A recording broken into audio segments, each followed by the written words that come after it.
I come in here all hyped up, saying welcome to the channel and all that. But today I'm feeling real cool, real smooth, GQ smooth. Why? Because we got this blue on, Carolina blue. Sky's the limit edition. Up, up, and away. Because when you got this on, you just can't help but feel so damn cool. Y'all would know if you would get yourself one of these, you would know just how cool you feel. You gotta go cop yourself Sky's the Limit Team Lionheart edition. Come on, man. This is perfect for every season. It's gonna be fall now. This is perfect for every season. Stop playing with me. Stop playing with me. Hoodie season. Yeah, the link is below. Link below in the description box below. You know, I'm Zach. I'm back again. And of course, we got Fall. Back again. You know. We deliver that content for you. We take you to barology. Welcome to the barology class. Class is in session. And y'all click the video because, of course, it's another Team Lionheart video. But you also saw the title. And yeah, we're doing that boy Drake. Drizzy Drake. Drake. And we're doing this monumental project called So Far Gone. This is the project. So Far Gone is the project that took Drake's career to that next level. This is the project that got Drake signed. This is the project that birthed the Drake that we know today. We already did Room for Improvement. We already did Comeback Season, and those were the introduction to Drake's career. But this is the one that got him to that mainstream level. This is the one that got him ultra success. This is the one that got him signed to Young Money, Cash Money. Wayne had to put $1 million up on him for this one. I'm excited. So Far Gone, Drake, let's do this. Oh, and cop yourself one of these though. Stop playing though. You gotta cop yourself one of these. I see blue. Come on, you gotta. Come on, man. Yeah. I'm sorry. Cop yourself one though. I'm trying to do it all tonight. I got plans. I got a certain lust for life. These days women make offers, and who the hell am I to say no.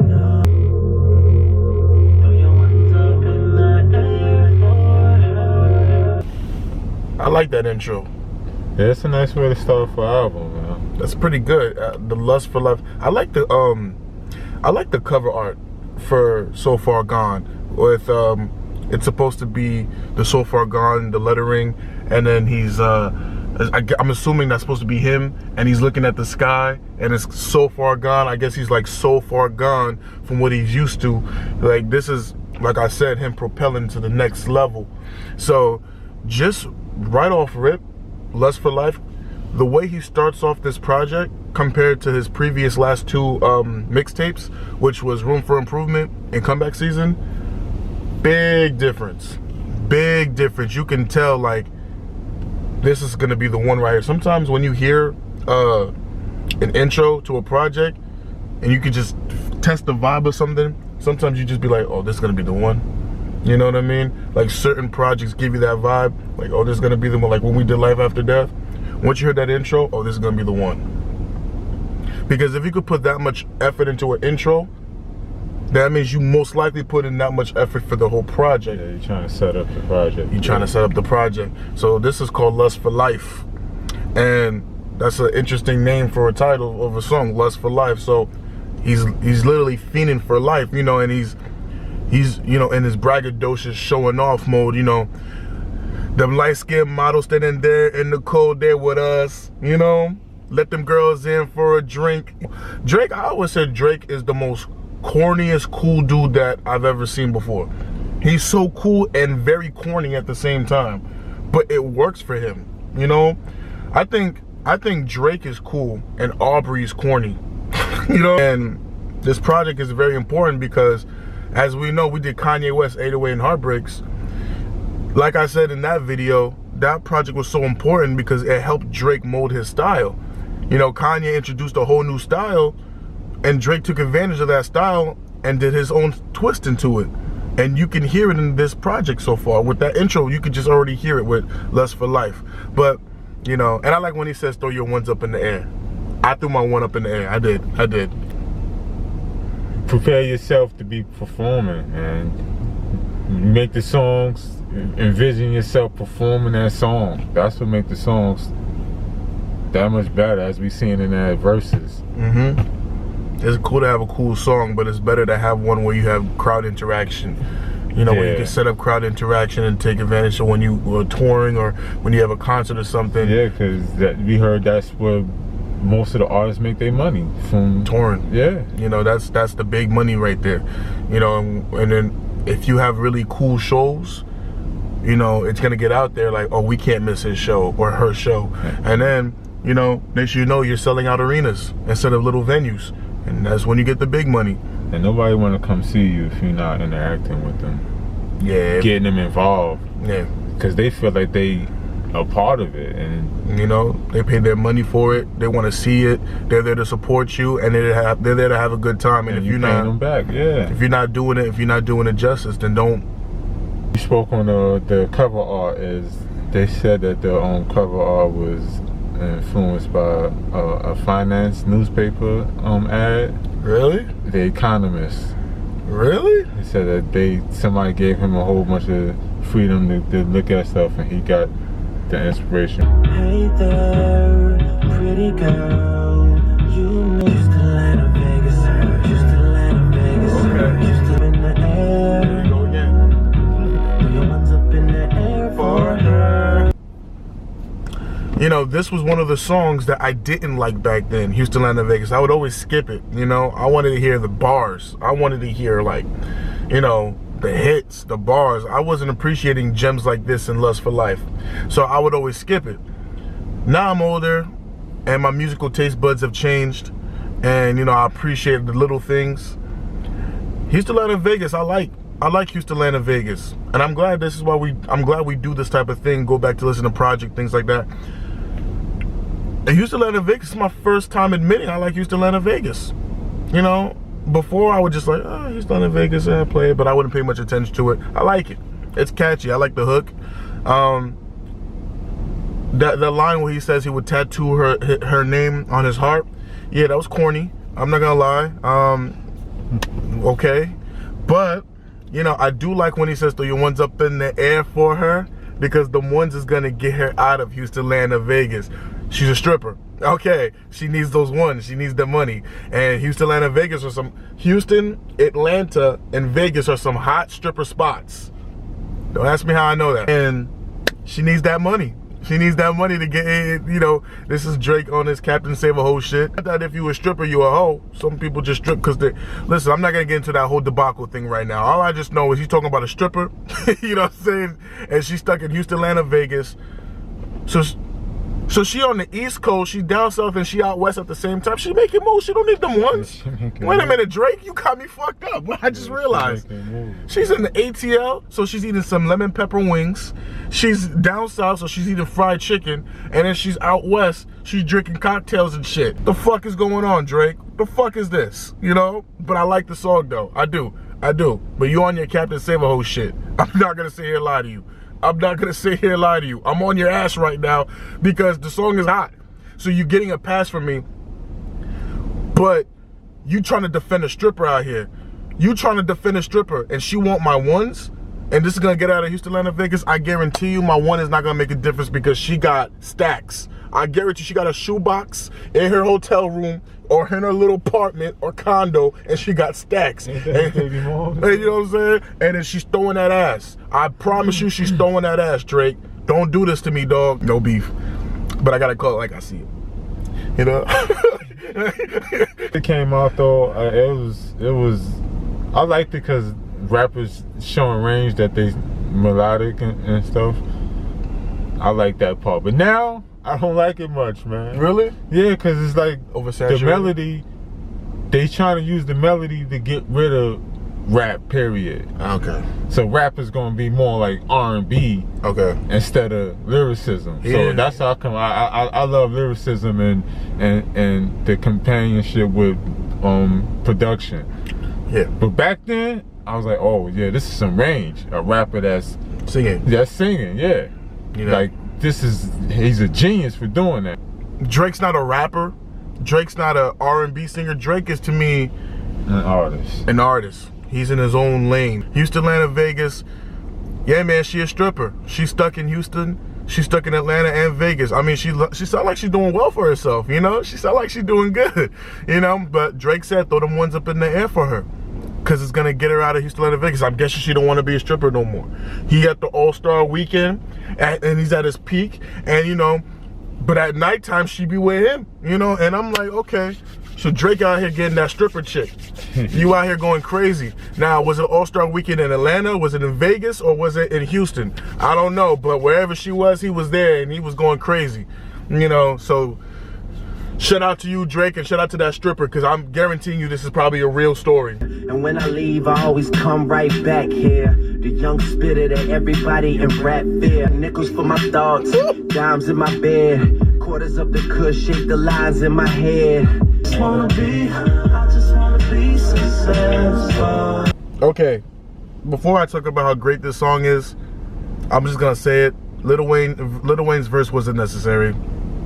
We could have just did completely without that. Drake already gave us 3 verses. But I get it. Lil Wayne's the mentor. He probably heard the song. He's like, I'm hopping on this. You know how Wayne is erratic. And he probably hopped on it. Not that Wayne's verse was whack. It's not that Wayne's verse was whack. I'm just saying Wayne didn't need to be on it. It didn't have to be 6 minutes long. But Trey Songz, he always has a good voice, man. Trey Songz and Drake, just every time they did songs back then, it meshed. It meshed very well. And Drake's verses, I thought, were pretty damn good. I like when Drake is rapping in that introspective rap, when he starts talking from his mind. His mother tried to run away from home, but he left something in the car, so she caught her in the driveway. So she cried to him, and then he cried too, and his stomach was soaking wet. She only 5'2", you know what I'm saying? And then I like when he's like, y'all sounding like last year, the game needs change, and I'm the motherfucking cashier. Nickel for my thoughts, dimes in my bed. Quarters of the kush hit the lines on my head. Eesh. Take my verses too serious, you hate me, cause I'm the one that painted a vivid picture, no HD. Yeah, he's real witty. That was witty. That was really cool. I'm the cashier, then he just started naming the different denominations of coins. That was really good. Yeah, that was witty. That was good. And then you could hear, you know, Trey Songz singing, you know, I want the money in the cars because I just want to be successful. And you just hear him in the background saying, that's all I want, man. I'm going to be that guy. I'm going to kill it. And then I like when he says, just call me shopping bag Drizzy, or call me damn, tell me he ain't copping that, is he? You know, I was like, I'm like, that's dope. That's your nickname? Damn, Mr. Tell Me Damn, he ain't copping that, is he? It's a song that everybody should be able to relate to. You want to be successful. You want to make it. I could relate to this, you know. I don't really care about the extra. I just want to make it. I just want to make it and be comfortable, you know. Anything else is just extra, and I'm grateful for everything. But I just want to be in a comfortable position that I could just, you know, if I have kids, pass it on to them, you know, and just like a generational thing, you know. You know how people be like, I want to be a billionaire. Well, I mean, yeah, you know, but I don't need to be a billionaire. But I would like to be one, but I don't need it. I just want to be, I need to be comfortable though. I need that. I need that stability. I don't regret like this. So did you remember when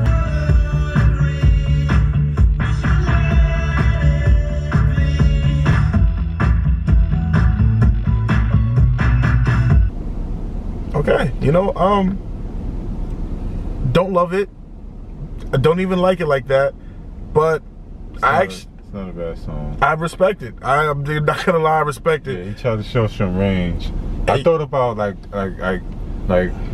Outkast will step out of the box and do something like this. Yeah. That's what I thought about, and it gave me glimpses of that song where Puff Daddy and Keisha Cole. Okay, last night. Yeah.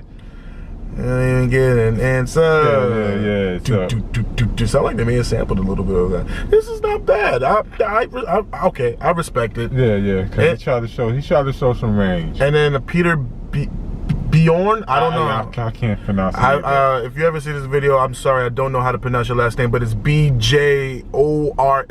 Bjorn. Yeah, he actually produced the song too. Oh, okay. Shout out Peter Bjorn. I'm just gonna call you Bjorn. Forgive me if I'm not saying your name right. I don't mean no disrespect, but I liked your hook.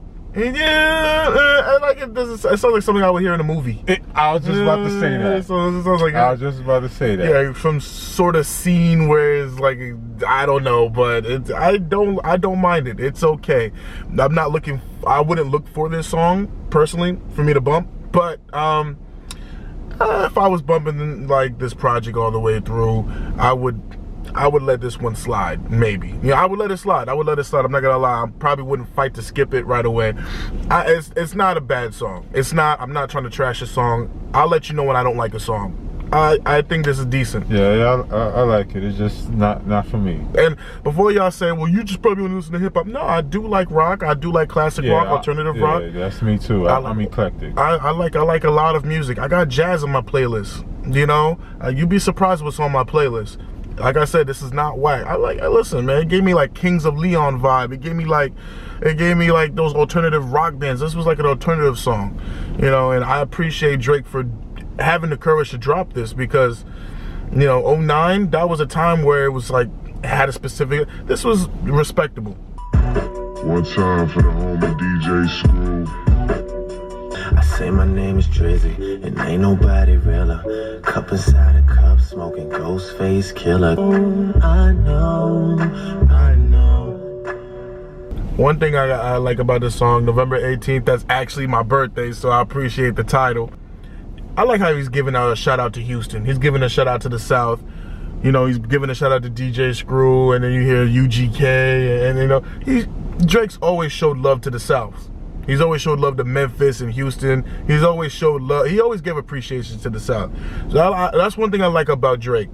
He gives props and praise to those that he feels like they deserve it. Drake is showing a lot of range on this project. Just think of the song that was just playing, Let's Call It Off, and now think of this song. Like, how do you go from that alternative rock, hip hop, to now down south screwed up? Look, I'm the property of October. I ain't drive here, I got chauffeur. Bring me shit one touch, I can make the drapes and the shears change and show me the city that I without fear claim. First thing I'ma do is free Weezy. Go. And I take probation. Don't leave me unguarded, and I'm a cheesehead. Word to Vince Lombardi. Man, okay. Drake, you set it off. Weezy finished it. Ignorant shit, man. Okay, so I heard Drake say, First thing I'm gonna do is free Weezy, and then he started. I'll tell you this shit. Yeah, that was kind of clever. Yo, so this is what Drake was referring to. Weezy was gonna go away for about a year. That's what ended up happening. But Drake, Lil Wayne brings out the best of Drake. You know, Drake just be sounding like a little brother. Sort of like when Kanye's around Jay-Z, Lil Wayne and Drake have that relationship. You know, Drake will sound like little brother Lil Wayne, and Drake brings out the best of Lil Wayne too. Lil Wayne went hard, you know, and he kind of had to, you know, because Drake said it all. Drake had some punchlines. Oh, shame on people that say Drake can't rap. Shut up. Shut up. When they're in their bag, there's a reason they're in the position that they're in. It's not because they look cool. It's because they got some talent. They're talented dudes. When they're in that bag and they're motivated, you get that. The freestyle versus the original song. Bar for bar, who you got? The Jay and Beans, or Drake and I got. Ooh. See, the fact that I have to think about it lets me know Wayne and Drake did good.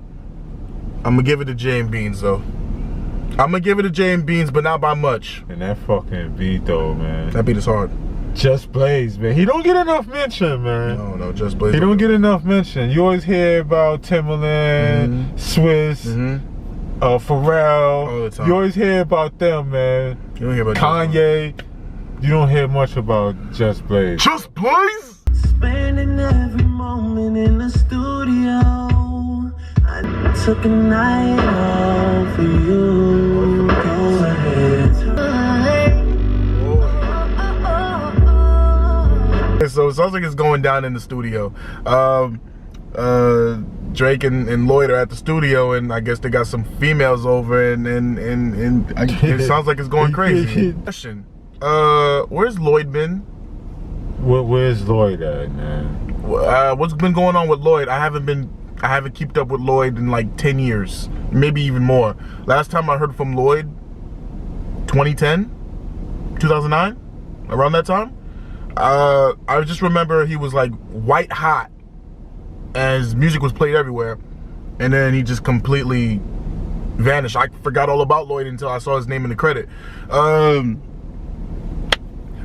Yeah, Lloyd, where you at? I hope you're doing good. I would have to be in my, like, if I'm chilling with a female in my lover boy type of thing, you know, like it would be one of those R&B playlist songs, you know. But this song is very forgettable. I'm not gonna say a lie to you. It's a very forgettable song, but Lloyd killed it though. Yeah, he always kills it. The thing I ain't like about it is the repetition of 40 production. Like a lot of the shit sound the same. Yeah, like, it almost sound the same as Houston and Vegas. You're right. May even sound like the same beat almost. You know like that's my problem with him. Yeah, that's not bad. It passes. Lloyd helped out a lot too. Yeah, you know what? If there was no Lloyd, I wouldn't have passed this song. I would have passed up on this song. Lloyd made the difference. I think Drake knew that too. So they stick around kicking out feedback, and I entertain it as if I need that.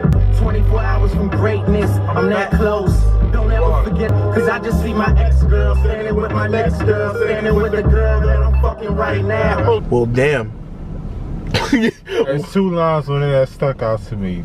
I just see my ex-girl standing with my next girl, standing with the girl that I'm fucking right now. And then the other one, like, how could you pass up on him? How could you pass up on him? He just take them records and he gas up on them. They do that a lot.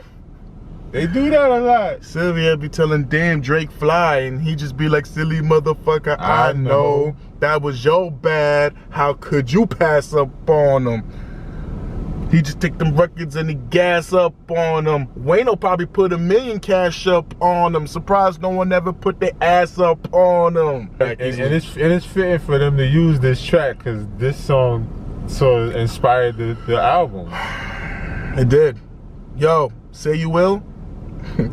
I like the title of this song is Say What's Real. Kanye's is Say You Will.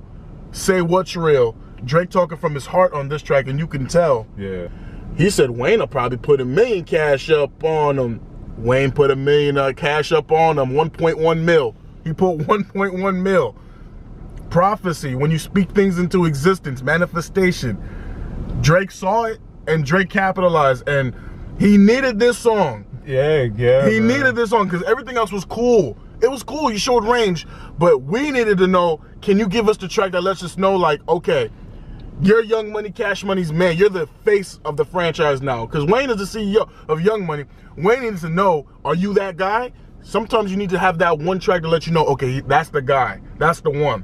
Drake, this was the song for me that I think that made him the guy. He needed this song on his album the way that he needed this album. Cause when he was recording this album, although he had Degrassi, he was struggling financially. Yep. People thought that Drake didn't start from the bottom. Actually, technically, Drake didn't have money like that, y'all. But that's the speculation, though, that he was always good. That was always speculation, because, you know, oh, he was a child actor, and his daddy wasn't in his life as a kid. His parents had money, like, so he came from money. I even saw that in an article somewhere. They had a list of people that was okay before they actually, before their career started off. Took off.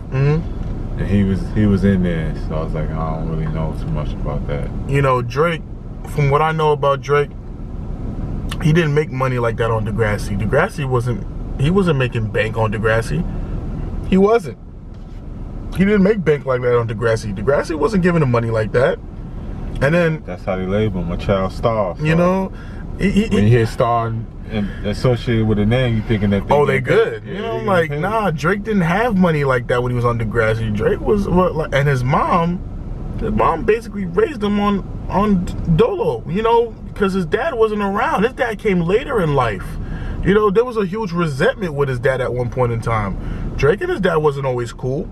They wasn't always cool. They just, not that long ago, you know, reconnected. He started from the bottom. You know, that's not really a lie. Drake didn't have it like that in the get-go. He didn't. He worked hard for Drake. Everything Drake has, he worked for that shit. I ain't gonna take that away from him. He worked for that shit. You know what I'm saying? Y'all haters can hate all y'all want. He didn't start from the bottom with bottom. Bruh. Drake didn't have a mansion as a kid. He didn't have a big ass house as a kid. Drake's room was a little basement.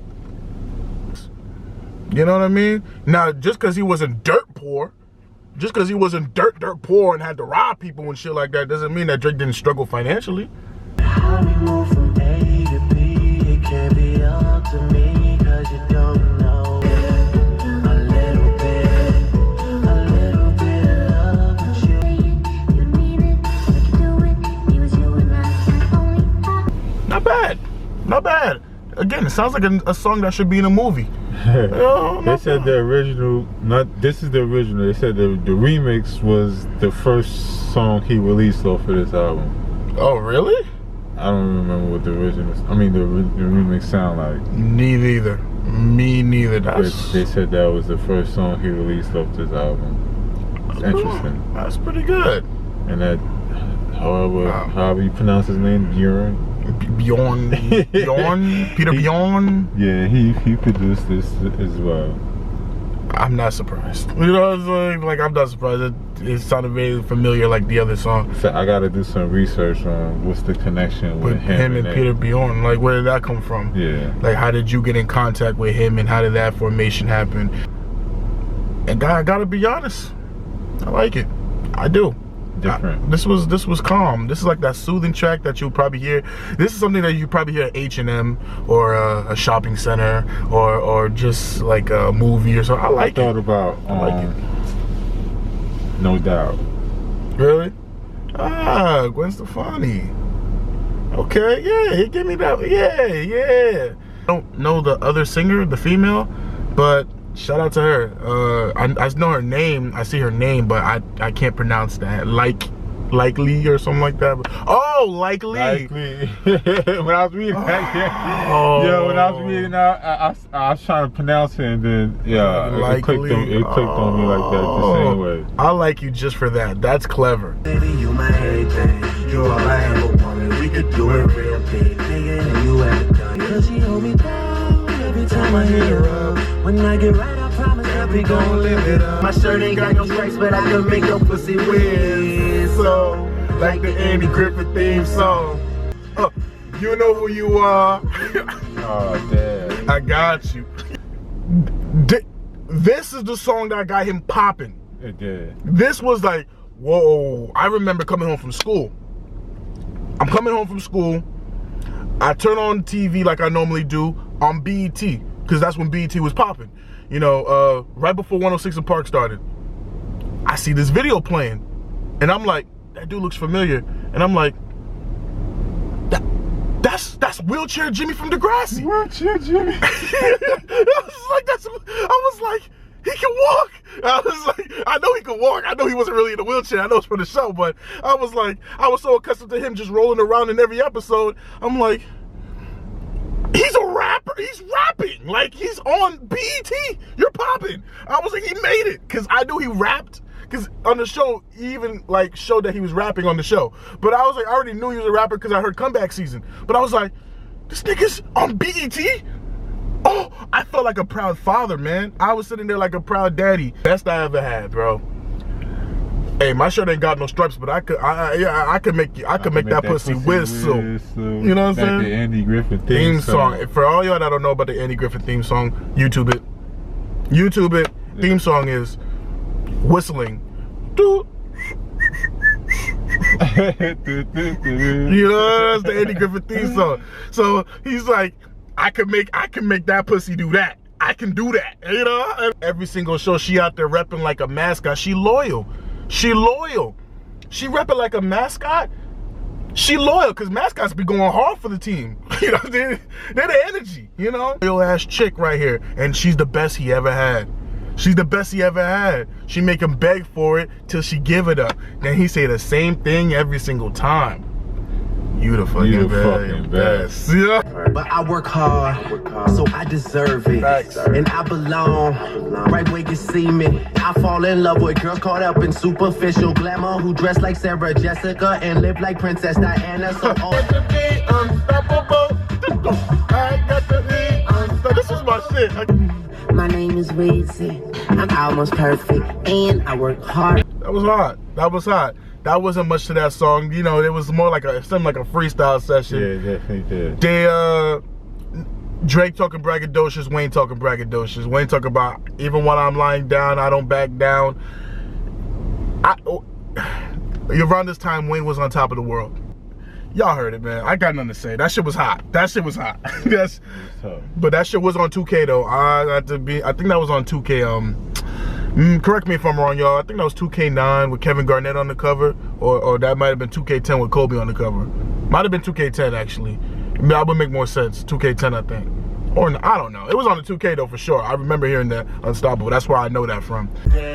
Stupid mother suckers. I see all this money through my Ohio State Buckeyes. It's okay, it's okay, it's okay, it's okay. You can run and tell me.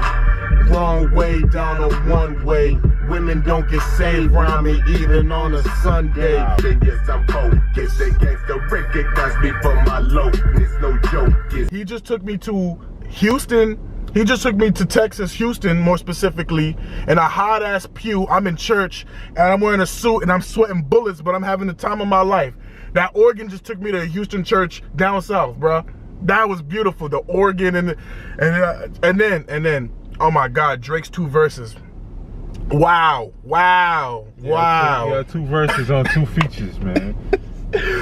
Wow, and then 2 feet. We have 4 verses all together. When's the last time you heard a rap song with 4 verses? Anyway, I'm excited right now because that's one of my top favorite Drake songs ever. Yeah. That shit is amazing. He said, Uptown. he sees all this money through his Ohio State Buckeyes. Shit been going good, but good could turn to better. Cause you the type to loser, and I'm about to get her. Yo, man. Wrong way down a one way. Women don't get saved around me even on a Sunday. Yo, that's bars, yo. And then Bun B came in with that cadence, with the skin of a locust, and it was just like, yo, chill out, Bun B. Chill out, Bun B. Yeah, Wayne had to even come in with the same cadence. Had to. And then shout out Weezy, because Weezy was on that rock shit. Thank you for reminding me. I forgot Wayne put out a rock album around this time. Yeah, that's probably another track that they was like, yo. And Wayne's like, I gotta get on this. Since we finished Uptown, word? Let me hear that sound. Oh, yeah, I'm on. Nah. But now I'm on that rag shit. So you want me to take out one of my verses? Nah. Keep both of those verses. Bun B is a feature. I'm gonna be in there. We gonna make this shit 6 minutes long. Yeah, it's cool. Yo, that's another thing. It didn't feel like 6 minutes. I was having fun. I was having fun. I forgot to call you on your birthday. If I pull it together, make it sooner than later. Wish I was the first to let you know. Oh, she's not in your life. First time I ever heard that. Or if it's not my first time, it's definitely one of those songs I always skipped. Shame on my younger self for skipping on those shits. Because that was hot. I guess because you're older, you go through more experience. That shit. Yo, he was talking on that. You don't need no one else. You know, and then she said that she loves someone else, and now he's like, he's trying to get it. He's trying to shoot his shot. He's trying to make his chance right. He got to fix his shirt off, dust his pants. He can't fix his shit. You know, and it's like, if I'm gonna do this, I'm gonna do this right. And he's like, you don't need no one else. And he's talking about, what's good all the money if I can't buy time? What's good of being famous if I'm not on your mind? Some real shit. Yo, I like this. I like when Drake talks relatable shit. That's relatable. All right. Sooner than later, huh? I'm gonna have to put that one on my playlist. I like that one. Not gonna lie. I got the Mario Winans vibe. You got that vibe from that joint? Yo, he sounded like a real R&B singer on this one, not a pretend one. I like this. I like this song. Breaking shit on there though, cause Yeah. you giving your all, and you thinking about this girl, but she in love with somebody else. So. You know how much that hurts when you want somebody and then ultimately they turn you down, and you thinking, damn. Oh, he gonna have me in my mind right now. Or finding out your crush actually has a crush on somebody other than you. I just spent the time talking about some Or when you're into a girl and you know she's into you, but she need time. You know what I'm saying? It's like, oh, you know, it's like, how much time do you need? You know what I'm saying? It'd be like, but as she needs time, she's making like some boneheaded decisions. You're just like, this is the time that you need. You fuck it up. You know, it's just like. Are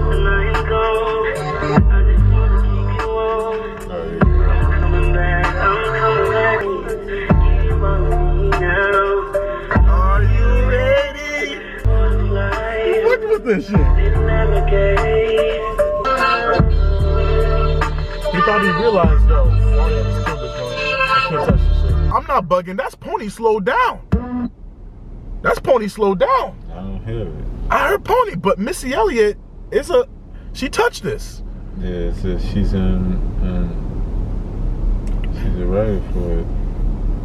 She probably is the one that added in that, you know, the little kitty voice. Correct me if I'm wrong.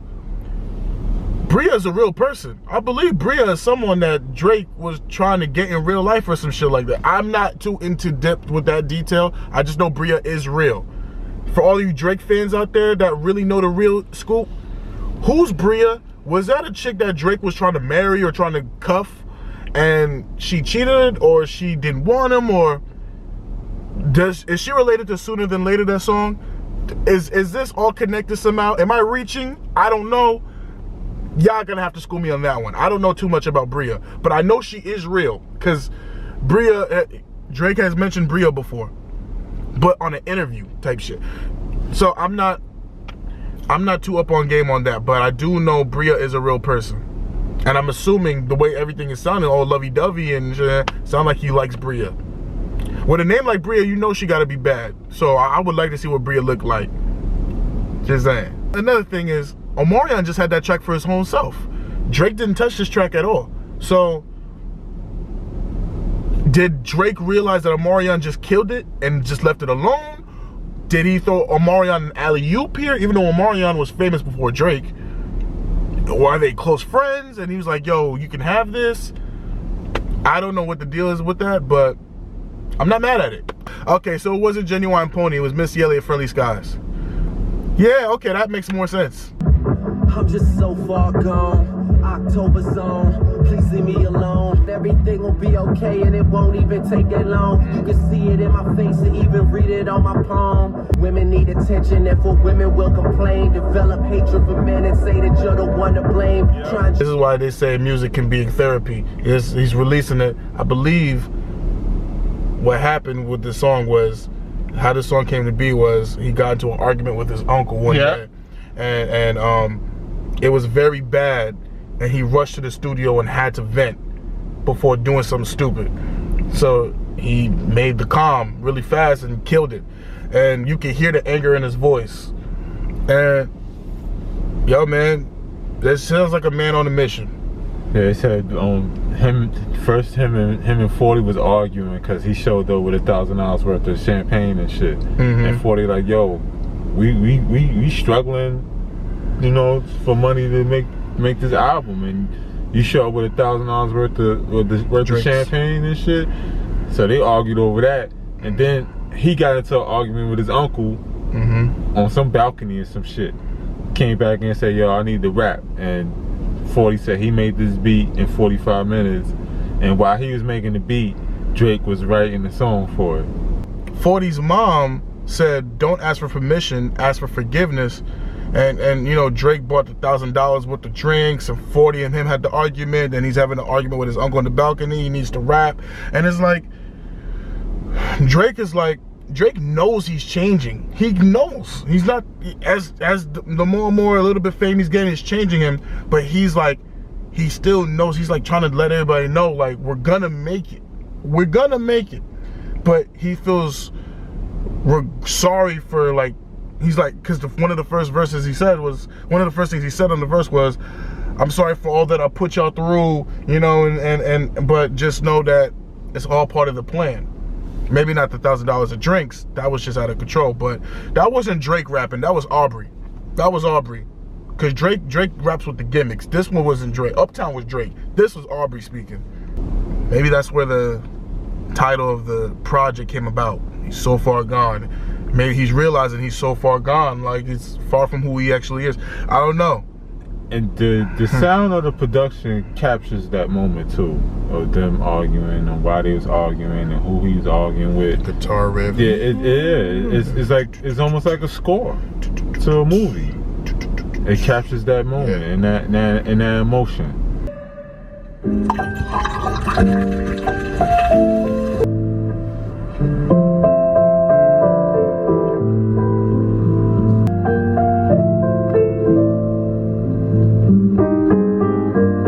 That was dope. Chili Gonzalez, that was you playing the piano. Good job. Good job. That's really cool. That was interesting, very different. What a way to close out a project, technically speaking, because now we're gonna get into the quick bonuses. That was cool. I thoroughly enjoyed that. Remind me of Charlie Brown. Definitely there's like a movie feel. There's a lot of soundtracks in this project for movies. It's cool. I enjoyed that, Chili Gonzalez. Shout out to you. Shout out. Sound like you in a high-end restaurant. Oh. Definitely, that's all I can think of. Just you like at a high-end restaurant where when you go to the door, they give you blazers because you gotta have a certain dress code. And I have the steak. Shake it, not stirred. Thank you. And you got the guy up on stage playing the piano while you eating. Yeah. Just like I could definitely. That's all I could think about. I'm gonna have to tip the waiter 100. That's all I have right now. Just like all I have is Benjamin Franklin. They got the valet outside. It's like the Ferraris and the Bentleys getting parked and shit. Manhattan. That was cool. Shout out Chili Gonzalez. Thank you for that. There is on some truth for shit. It seems like everything I do, you're used to it. I'm doing brand new. Sorry, Drizzy. Brand new doesn't bring anything new to the table. I'm taking it easy on you because this is a bonus track. So I'm not deducting any points off this for my final score for you. This is not counting against you. You did a hell of a job with the R&B songs in the actual project, not featuring the bonus. Romantic unless it's brand new. Yeah. Facts. I did that before. I was like, well, what you got playing? Oh, we did that already. I'm like, oh, flowers again? Oh, okay. You already got me roses before. Yeah, but I added an extra one. Okay. It's just like, I told you I like tulips. I'm still myself. Suicide bars, I kill myself. Yo, my reality is brighter than your dreams are. I got your dream girl riding in your dream car. Yeah. And my verse is getting stupider. Waiting if you're on Mars, can you pick me up from Jupiter? When he said, I will break a leg and an arm and a fibula when I break it down, he's referencing to when he was on stage and he got to have surgery because he broke his leg. He broke his fibula, I believe. It was his fibula. And we made fun of him when he fell on stage and he broke his, and then he just flipped it and said, I will break a leg and an arm and a fibula when I break it down. When he made fun of the situation. That's dope. My reality is brighter than your dreams are. I got your dream girl riding in your dream car. That hurt. That hurt me. Why you got stunt like that? Congratulations, Drake. Congratulations. This is the one. This was... It's a good That was the last track? Yeah, that's the last track. He ended it on a great note. Yeah, okay. man. Drake could have dropped this shit in 2021 and it would be amazing. This is timeless work right here. Yeah, it is. Oh man, I gotta be perfectly honest. My score, I'm gonna give you my score right now. My score is, this is a very strong 9 out of 10. I'm gonna give this a 9 out of 10 because he took a lot of risk on this project. He showed a lot of range on this project. He came with some bars on this project, This was a game-changing project. My biggest knock against this project was some songs sounded too similar alike with production-wise. It sounded a little too similar, too repetitive. I thought Houston, Atlanta, Vegas was too similar to similar to another song. I forgot which one, but it was way too similar. And it was a little repetitive. But that's just a minor knock. That's the reason why I didn't give this a 10 out of 10. You know, and there's like maybe a song or two that I wouldn't play. But even those alternative songs, like a little bit, and let's call it off, they're acceptable to me. I'm gonna say 8.5. Okay, okay. Reason why I give it an 8.5, because those 2 tracks that he tried to show range on, it wasn't for me. And then he put the freestyles on here. I think the freestyle should have been like his own little thing. Just for his name's sake. Just drop it. Yeah, not part of a project. Yeah. I can see that. I can see that. This track, the top 3 is my top 3 was Say What's Real, Uptown, Best I Ever Had. Yeah, those are mine too. Those are my top. It's 3. crazy because Best I Ever Had, 40 didn't think that's supposed to be on there. He thought it was corny. 40. He said, nah, that shit is corny. That shouldn't be on there. 40. I'm glad he didn't listen to you because that was one of the best songs. That broke it open for him. I just know my condo was the crack spot. Every single show she out there rapping like a mascot. That's hard, bro. And a sleeper track, Sooner Than Later. I had no idea, you know, about that track. Sooner Than Later just shocked me, and Bria's Interlude. There was some strong tracks on here. Definitely a 9 out of 10 for me. And that concludes Drake So Far Gone. We gave our scores. I'm giving this project some high praise. I am. Yeah, this did a lot. This did a lot for Drake. The cover art, everything about this project nostalgic for me because this came out around a time in my life where I was like I was like a teenager, just becoming a teenager. I was like 13, I think, when this shit dropped. I don't know. I was young though, but I remember this was around an interesting time in my life, you know. So this shit was nostalgic for me. What we know as the man they call Drake, the real beginning. You know, yeah, this comeback season, room for improvement, but this was the real deal. So, and it was. Thank you for watching the video. We really do appreciate it. This was cool. Shout out Drake. Shout out OVO. Man has gone to do some really cool things and some interesting things. You know, and you know, musically, because the man is a jackass. Musically, you know, musically. You know, this is all about the music over here. You know, so Drake, you know, OVO sound. Hey, man, and this was really cool to revisit. Thank you for watching. We appreciate it. Yeah, the link is in the description below. Yeah, comment, like, subscribe. Please, you gotta comment. Hit the notification so every time this guy drops something, you know. Tap that bell. You know. Tap that bell, please. Oh, and share the video. You know, so don't be scared. You know, share the video. It's cool. You know, I'm not going anywhere. Share the video. Yeah, we need to see his numbers do this. Come on, y'all. The numbers has gotta go. But I see we're running low on minutes, so thank you. We appreciate it, and we'll catch you in the next video. All right. Running low on the minutes, though. Well.